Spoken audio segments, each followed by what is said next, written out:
Assalamualaikum warahmatullahi wabarakatuh. Saya atas nama Muhammad Arya Hermayanta Saputra dengan NIM F1B021073. Di sini saya akan mempresentasikan PPT pengukuran besaran listrik. Langsung saja kita mulai. Di sini ada percobaan 1, di mana pengaruh yang berjudul pengaruh batas ukur terhadap hasil pengukuran. Tujuan dari percobaan ini yaitu untuk mengetahui pengaruh batas ukur terhadap hasil pengukuran tegangan dan arus, serta dapat mempergunakan alat ukur ampermeter dan voltmeter dengan baik. Selanjutnya di sini ada pembahasan tentang alat ukur kumparan putar, di mana alat ukur kumparan putar ini adalah alat pengukur yang bekerja atas dasar adanya suatu kumparan listrik yang ditempatkan pada medan magnet berasal dari suatu magnet permanen. Alat ukur jenis ini tidak terpengaruh dari magnet luar karena telah memiliki medan magnet kuat dari dalam alkino yang berbentuk U, dan prinsip kerjanya menggunakan dasar percobaan Lorentz. Di sampingnya kita dapat melihat gambar alat ukur kumparan putar. Lanjut, di sini ada alat ukur besi putar, di mana alat ukur tipe besi putar adalah alat yang sederhana dan kuat dalam konstruksi. Alat ini digunakan sebagai alat ukur arus dan tegangan pada frekuensi-frekuensi yang dipakai pada jaringan distribusi. Instrumen ini pada dasarnya ada dua, yaitu tarikan atau attraction dan tolakan atau repulsion. Cara kerja tipe tarikan bergantung pada gerakan besi lunak di dalam medan magnet, sedangkan tipe tolakan bergantung pada gaya tolak dua buah lembaran besi lunak yang sudah termagnetisasi. Yang ketiga ada termokopel. Termokopel merupakan sensor yang mengubah besaran suhu menjadi tegangan, di mana sensor ini dibuat dari sambungan dua bahan metalik yang berlainan jenis. Sambungan ini dikomposisikan dengan campuran kimia tertentu sehingga dihasilkan beda potensial antara sambungan yang akan berubah terhadap suhu yang dideteksi. Lanjut, di sini ada termokopel. Termokopel merupakan sensor yang mengubah besaran suhu menjadi tegangan, di mana sensor ini dibuat dari sambungan dua bahan metalik yang berlainan jenis. Sambungan ini dikomposisikan dengan campuran kimia tertentu sehingga dihasilkan beda potensial antar sambungan yang akan berubah terhadap suhu yang dideteksi. Selanjutnya ada voltmeter dan ampermeter, di mana voltmeter ini adalah alat untuk mengukur tegangan listrik atau beda potensial antara dua titik. Voltmeter terdiri dari galvanometer yang dihubungkan seri dengan resistor. Juga ada ampermeter. Ampermeter adalah alat yang digunakan untuk mengukur kuat arus listrik. Umumnya alat ini digunakan oleh teknisi elektronik dalam alat multitester listrik yang disebut avometer, gabungan dari fungsi ampermeter, voltmeter, dan ohmmeter. Selanjutnya ada regresi linear. Regresi linear sederhana adalah hubungan secara linear antara satu variabel independen X dengan variabel independen Y, di mana analisis ini digunakan untuk mengetahui arah hubungan antara variabel independen dengan variabel dependen dan untuk memprediksi nilai dari variabel dependen apabila nilai variabel independen mengalami kenaikan atau penurunan. Rumusnya itu Y sama dengan A tambah BX, di mana keterangannya Y sama dengan variabel dependen, X sama dengan variabel independen, A sama dengan konstanta atau nilai Y apabila X sama dengan 0, dan B sama dengan nilai koefisien regresinya. Selanjutnya di sini ada data hasil, bisa dilihat di sebelah kiri ada hasil perhitungan arus listrik dan di sebelah kanan ada hasil perhitungan tegangan listriknya. Lanjut, dari yang kita bahas tadi dapat diambil kesimpulan dari percobaan satu ini, yaitu pada pengukuran kuat arus menggunakan ampermeter dengan batas ukur 1 ampere menggunakan beban sebesar 25 watt mendapatkan nilai arus sebesar 0,1 ampere, dan batas ukur 2 ampere menggunakan beban yang sama mendapatkan nilai arus sebesar 0,08 ampere. Besar nilai beban berbanding lurus terhadap nilai kuat arus yang diperoleh. Apabila semakin besar nilai beban yang digunakan, maka akan semakin besar pula nilai arus yang terukur. Untuk persentase error, nilai yang didapat cenderung fluktuatif, dikarenakan alatnya yang kurang presisi, dan batas ukur sangat berpengaruh terhadap hasil pengukuran. Pemilihan batas ukur yang terlalu tinggi dapat mengakibatkan pembacaan alat ukur yang kurang akurat. Pada pengukuran arus listrik didapatkan bahwa batas ukur 1 ampere lebih presisi dibandingkan batas ukur 2 ampere dikarenakan arus yang mengalir di bawah 1 ampere. Kesimpulan kedua, pada pengukuran tegangan listrik menggunakan voltmeter dengan batas ukur 300 volt menggunakan beban 25 watt mendapatkan nilai tegangan yang konstan yaitu 210 volt. Pada batas ukur 700 volt menggunakan beban yang sama mendapatkan nilai tegangan yang konstan pula yaitu 150 volt. Dikarenakan voltmeter dihubungkan secara paralel terhadap sumber sehingga tegangan yang didapat akan selalu konstan. Untuk persentase errornya yang didapatkan cenderung fluktuatif dikarenakan alatnya yang kurang presisi. Dan besar beban tidak dipengaruhi oleh tegangan yang terukur. Pada pengukuran dengan menggunakan batas ukur 300 volt lebih presisi dibandingkan dengan batas ukur 750 volt dikarenakan tegangan yang mengalir pada rangkaian paralel tersebut sebesar 210 volt. Baiklah, ini daftar pustakanya. Lanjut ke percobaan kedua. Percobaan kedua yang judulnya pengukuran tahanan pentanahan. Tujuan dari percobaan ini yaitu untuk melakukan metode pengukuran tahanan tanah. 2. Mengetahui fungsi pentanahan pada sistem tenaga listrik. Yang ketiga, menganalisis dan mampu membandingkan hasil pengukuran dengan nilai standar yang berlaku di sistem tenaga listrik. Selanjutnya, definisi tahanan pentanahan. Sistem pentanahan merupakan salah satu sistem pengamanan terhadap gangguan yang sering terjadi pada peralatan listrik atau jaringan terhadap petir yang berupa gangguan hubung singkat ke tanah. Yang selanjutnya ada jenis-jenis elektroda. Di sini yang pertama itu ada elektroda batang atau rod, yang dimana elektroda batang adalah elektroda dari pipa atau besi baja profil yang ditancapkan ke dalam tanah secara vertikal. Dan rumus R sama dengan Rho per 2pi L.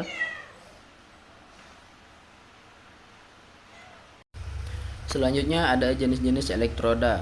Yang pertama ada elektroda batang atau elektroda rod, yang dimana elektroda batang adalah elektroda dari pipa atau besi baja profil yang ditancapkan ke dalam tanah secara vertikal.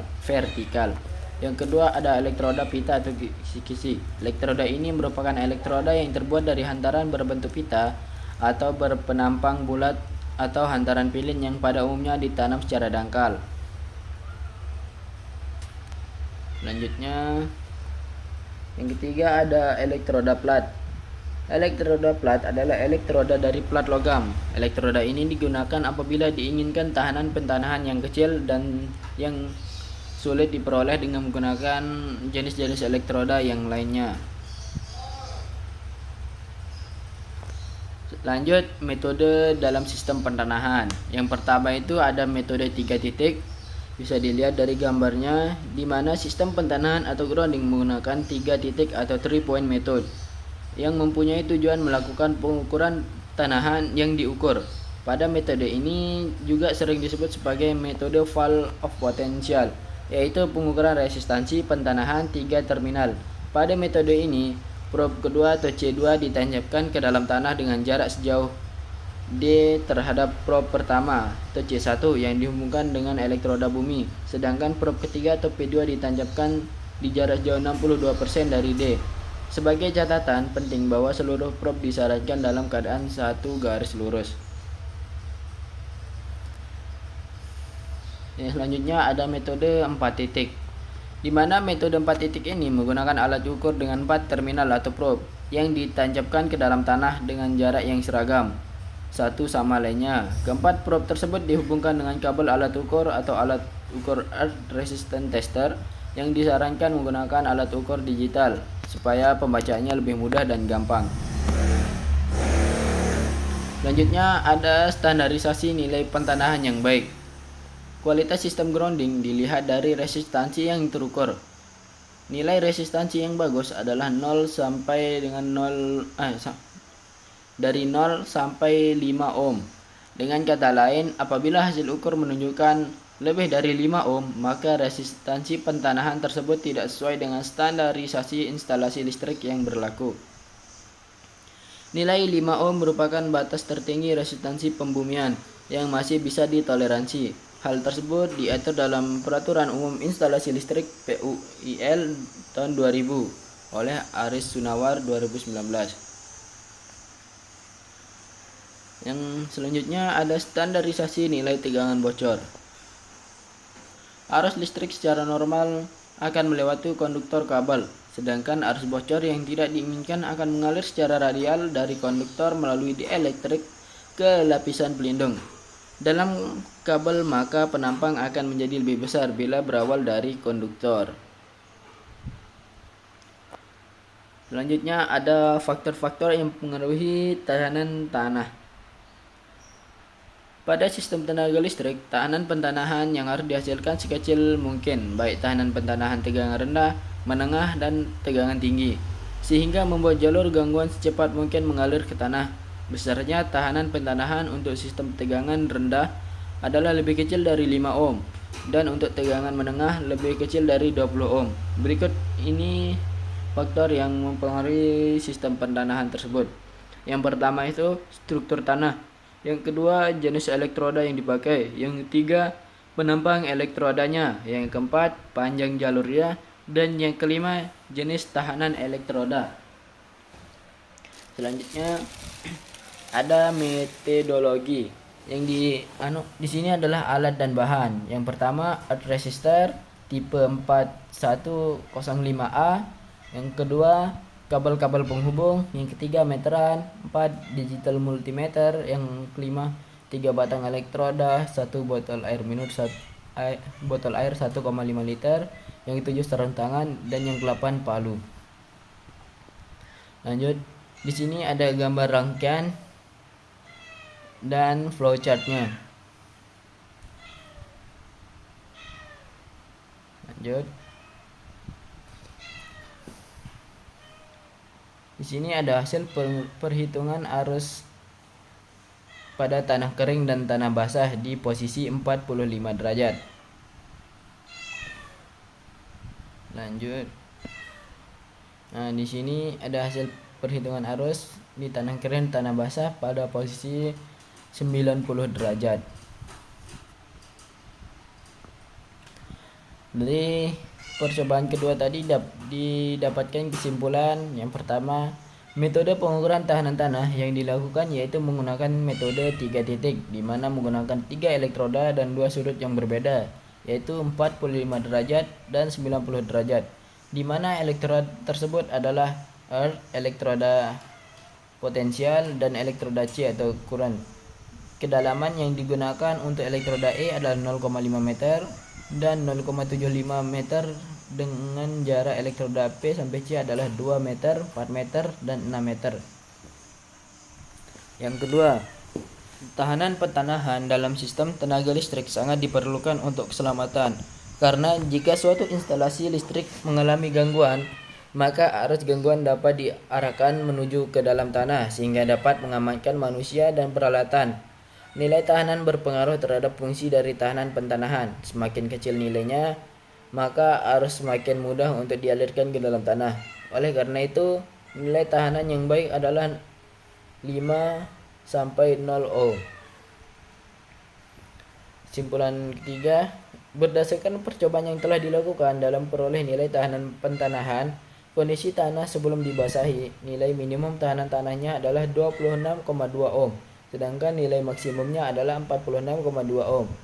Untuk kondisi tanah setelah dibasahi, nilai minimum tahanan tanahnya adalah 24,2 ohm, sedangkan nilai maksimumnya adalah 38,4 ohm.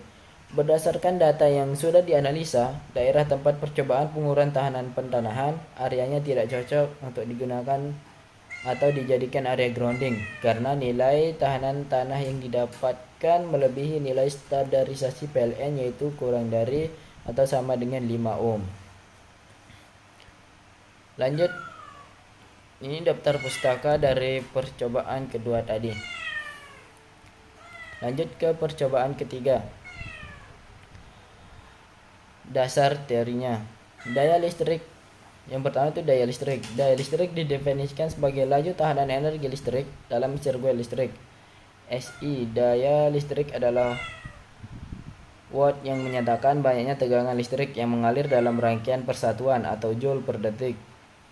Berikut persamaan daya listrik yaitu P sama dengan V kali I, di mana P sama dengan daya listrik dan V sama dengan tegangan listrik dan I sama dengan arus listrik. Selanjutnya di sini ada segitiga daya, di mana segitiga daya merupakan segitiga yang menggambarkan hubungan matematika antara tipe-tipe daya yang berbeda, di mana ada apparent power, active power, dan reactive power berdasarkan prinsip trigonometri. Di segitiga daya ini terdapat daya semu yang diukur dalam satuan VA atau kVA, daya aktif atau P yang diukur dalam satuan watt atau kilowatt, daya reaktif atau Q yang diukur dalam satuan VAR atau kilo VAR. Selanjutnya ada metode-metode yang digunakan. Di sini terdapat beberapa metode yang digunakan, yaitu metode voltmeter ampermeter, metode 3 voltmeter, metode 3 ampermeter, dan metode wattmeter.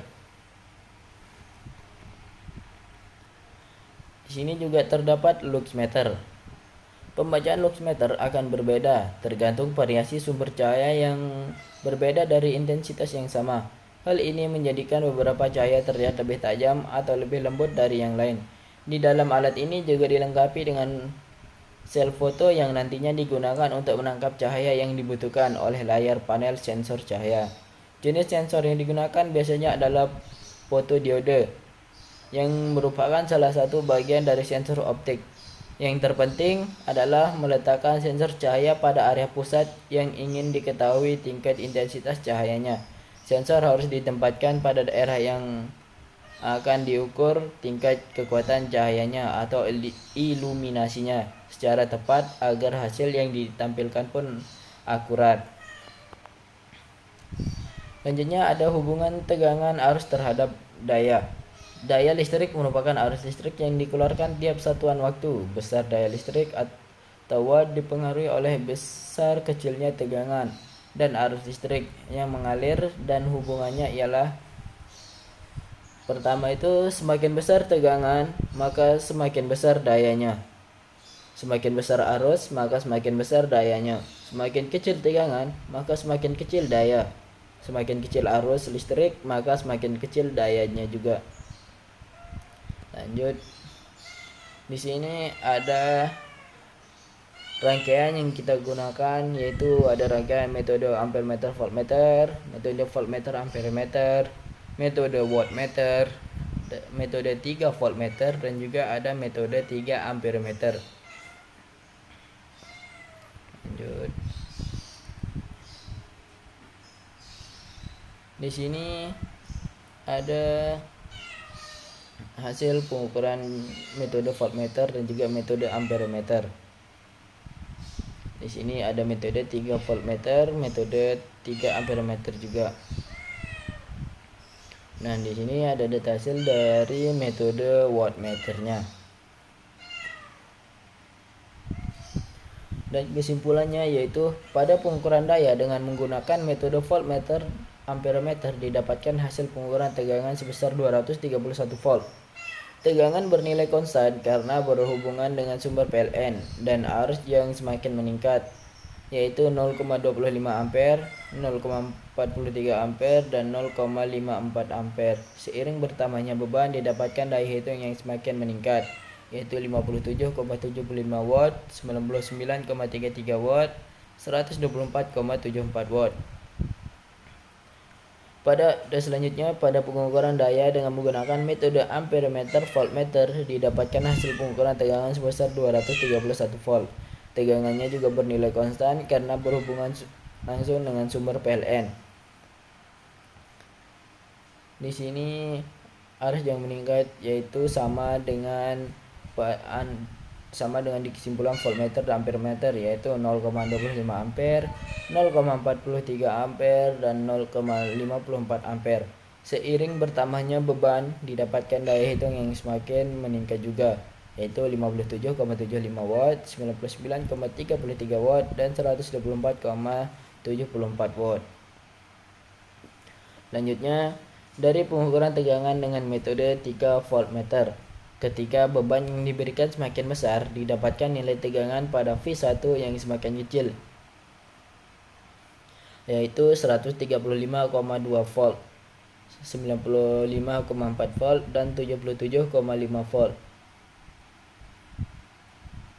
Didapatkan nilai tegangan pada V2 yang mengukur hambatan juga semakin meningkat, yaitu 93,8 volt, 134,1 volt, dan 151,7 volt. Selanjutnya, pada pengukuran daya dengan menggunakan metode 3 ampere meter. Ketika beban yang diberikan semakin besar, didapatkan nilai arus pada I1 yang semakin besar, yaitu 0,25 ampere, 0,43 ampere, dan 0,54 ampere. Sedangkan untuk arus I2 nilai yang didapatkan konstan, yaitu sebesar 0,46 ampere, dan untuk nilai arus I3 akan semakin besar seiring naiknya beban, yaitu 0,71 ampere, 0,89 ampere, dan 1,00 ampere, serta daya hitung yaitu 57,5 watt, 98,9 watt, 124,2 watt. Selanjutnya, inilah daftar pustaka dari percobaan ketiga ini. Lanjut pada percobaan yang terakhir atau percobaan keempat yang berjudul pengukuran energi listrik. Untuk mengukur pemakaian energi listrik dan faktor yang mempengaruhi untuk mengetahui ketelitian kWh meter. Pengertian kWh meter. Watt jam meter merupakan alat ukur untuk mengukur energi listrik dalam orde kWh. Karena energi merupakan perkalian antara daya dengan waktu, maka watt jam meter membutuhkan kedua faktor ini. Pada prinsipnya, watt jam meter adalah sebuah motor kecil yang punya kecepatan sebanding dengan daya yang melaluinya. Total putaran dalam suatu waktu sebanding dengan total energi atau watt jam yang digunakan selama waktu tersebut. Prinsip kerja kWh meter. Prinsip kerja kWh meter sebagai alat penghitung pemakaian energi listrik bekerja menggunakan metode induksi medan magnet, di mana medan magnet tersebut menggerakkan piringan yang terbuat dari aluminium. Model konstruksi dari kWh meter ini ditunjukkan oleh gambar 1, di mana pada bagian piringan terdapat sumbu yang berfungsi untuk menggerakkan pencacah digit sebagai tampilan jumlah kWh-nya. Pada bagian inti besi berbentuk U dipasang dua buah belitan arus menggunakan kawat berpenambang besar. Inti besi berbentuk E sampai I dengan satu belitan tegangan dipasang pada kaki tengah inti besi menggunakan penambang kawat halus, namun jumlah belitan tegangan lebih banyak. Selanjutnya ada kWh meter satu fase, di mana kWh meter satu fase memiliki dua kumparan, yaitu kumparan tegangan dengan koil yang diameternya tipis dengan jumlah kumparan lebih banyak daripada kumparan arus berbentuk koil yang diameternya besar dibandingkan kumparan tegangan. Di bawahnya kita bisa lihat gambar dari kWh meter satu fase. Lanjut ada kWh meter 3 fase, di mana kWh meter 3 fase mempunyai 10 terminal. Torsi yang menggerakkan piringan putarnya merupakan penjumlahan torsi masing-masing fase. Selanjutnya, piringan putarnya menggunakan mekanik pencatat dan kalibrasi untuk menunjukkan energi total yang digunakan oleh jaringan sistem 3 fase. Lanjut, di sini juga ada beban seimbang, di mana beban seimbang adalah suatu beban yang dimana memiliki arus netral sama dengan 0, yang diakibatkan ketiga beban memiliki daya yang sama, sehingga tidak ada arus netral yang mengalir pada rangkaian tersebut. Untuk lebih jelasnya, yang dimaksud dengan keadaan seimbang adalah suatu keadaan di mana ketiga vektor arus tegangan sama besar. Ketiga vektor saling membentuk sudut 120 derajat satu sama lain. Dan di sini ada gambarnya. Lanjut, beban tak seimbang. Ketidakseimbangan beban pada suatu sistem distribusi tegangan listrik selalu terjadi, dan penyebab ketidakseimbangan tersebut adalah pada beban-beban satu fasa pada pelanggan jaringan tegangan rendah. Akibat tidak seimbang beban tersebut muncul arus di netral trafo. Arus yang mengalir di netral trafo ini menyebabkan terjadinya proses rugi-rugi, yaitu akibat adanya arus netral pada penghantar netral trafo. Proses akibat arus netral akan mengalir ke tanah. Di sini juga ada hasil pengukuran satu fasa. Bisa dilihat. Lanjut. Nih, di sini ada hasil perhitungan dari satu fasa. Lanjut, di sini ada hasil pengukuran energi 3 fasa. Selanjutnya ada hasil perhitungan 3 fasa. Bisa dilihat di sini dari gambarnya. Kesimpulannya, pada pengukuran energi satu fase dinyatakan bahwa ketika tegangan memiliki nilai yang konstan dan daya yang diberikan terus meningkat sesuai dengan persamaan P sama dengan V kali I, maka dapat dikatakan daya yang dihasilkan berbanding lurus dengan arus yang dihasilkan. Kemudian setelah mendapatkan data hasilnya perlu dicari besar cos theta, hitung dan persen errornya dari hasil pengukuran tersebut, di mana ketika daya beban yang digunakan semakin besar maka nilai cos theta dan cos theta hitungnya akan semakin kecil. Rumus untuk menghitung besaran nilai cos theta hitung dan juga persen error, yaitu cos theta hitung sama dengan P beban per V kali I, dan juga persen errornya sama dengan cos theta hitung min cos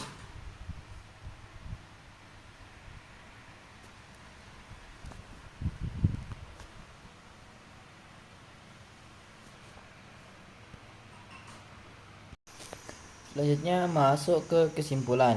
Pada pengukuran energi satu fasa dinyatakan bahwa ketika tegangan memiliki nilai yang konstan dan daya beban yang diberikan terus meningkat sesuai dengan persamaan P sama dengan V kali I, maka dapat dikatakan daya yang dihasilkan berbanding lurus dengan arus yang dihasilkan. Kemudian setelah mendapatkan data hasilnya perlu dicari besar cos theta dihitung dan cos theta hitung dan persenan errornya dari hasil pengukuran, di mana ketika daya beban yang digunakan semakin besar maka nilai cos theta P hitung akan semakin kecil. Rumus untuk menghitung besaran nilai cos P hitung dan juga persenan error yaitu cos P hitung sama dengan P beban per V kali I. Rumus untuk persenan error yaitu cos P hitung min cos P per cos P hitung kali 100%. Yang kedua, pada pengukuran beban seimbang digunakan tegangan yang sama serta beban yang sama. Nantinya hasil akhir dari perhitungan beban seimbang ini akan selalu nol, seperti bisa dibuktikan di mana IN memiliki nilai nol dari jumlah perhitungan dari semua beban. Baiklah, ini dia daftar pustaka dari percobaan keempat ini.